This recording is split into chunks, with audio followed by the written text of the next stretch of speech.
அரைக்கிற மாதிரியே தக்காளி சட்னின்னு எத்தனை நாள் தான் அரைக்க போகிறீங்க? ஒரு தடவை இப்படி ட்ரை பண்ணி பாருங்கள், சூப்பராக இருக்கும். நீங்கள் பார்த்துட்டு இருக்கிறது தான் விளாக்ஸ் வித் ராக்ஸ். பிடிச்சிருந்துச்சுன்னா கமெண்ட் பண்ணி, லைக் பண்ணி, சப்ஸ்கிரைப் பண்ணிக்கோங்க. இந்த தக்காளி சட்னி செய்கிறதுக்காக ஒரு பேன் எடுத்துகிட்டு அதில் எண்ணெய் விட்டுக்கலாம். அந்த எண்ணெய் உளுந்து போட்டு அதை நல்லா வதக்கிக்கோங்க. அது நல்ல ப்ரௌன் கலரில் மாறுற வரைக்கும்.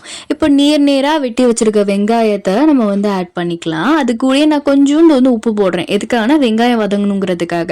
இப்போ நான் ஒரு வெங்காயம் எடுத்திருந்தேன்னா அதுக்கு 2 தக்காளி அப்படிங்கிற மாதிரி தக்காளி அதிகமாக பார்த்து எடுத்துக்கோங்க. இப்போ தக்காளி நல்லா வதங்கணும். வதங்கி அதுல தண்ணிலாம் வரும் பார்த்தீங்களா? ஸோ அது மாதிரி ஆனதுக்கப்புறம் நமக்கு காரத்துக்கு தேவையான அளவுக்கு நம்ம காஞ்ச மிளகாய் போட போகிறோம். இன்னைக்கு நான் 3 காஞ்ச மிளகாய் போட்டிருக்கேன்.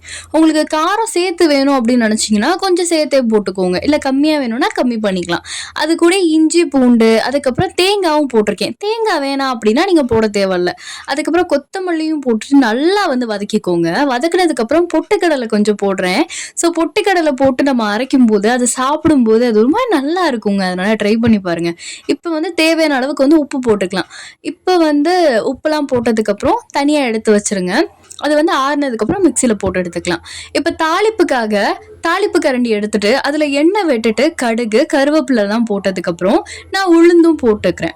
உளுந்து போட்டதுக்கப்புறம் இந்த பெருங்காயத்தூளும் சேர்த்துக்கலாம். சேர்த்ததுக்கப்புறம் ஆல்ரெடி அரைச்சி வச்சிருக்க தக்காளி சட்னியில் சேர்த்துட்டு நல்லா கிண்டிட்டு சாப்பிட்டு பார்த்தீங்கன்னா அப்படி இருக்கும். ட்ரை பண்ணி பாருங்கள். நான் இது முட்டை தோசையோடு தான் சேர்த்துருந்தேன். இந்த சட்னி அரைக்கும் போது உங்களுக்கு தேவையான புளி கூட போட்டுக்கலாம். இல்லை வேணாம்னு நினச்சிங்கனாலும் நீங்கள் விட்டுடலாம். ஒரு புளிப்பு தன்மையோடு இருக்கணும்னா புளி போட்டுக்கோங்க. இல்லை வேணாம் அப்படின்னாலும் விட்டுடலாம்.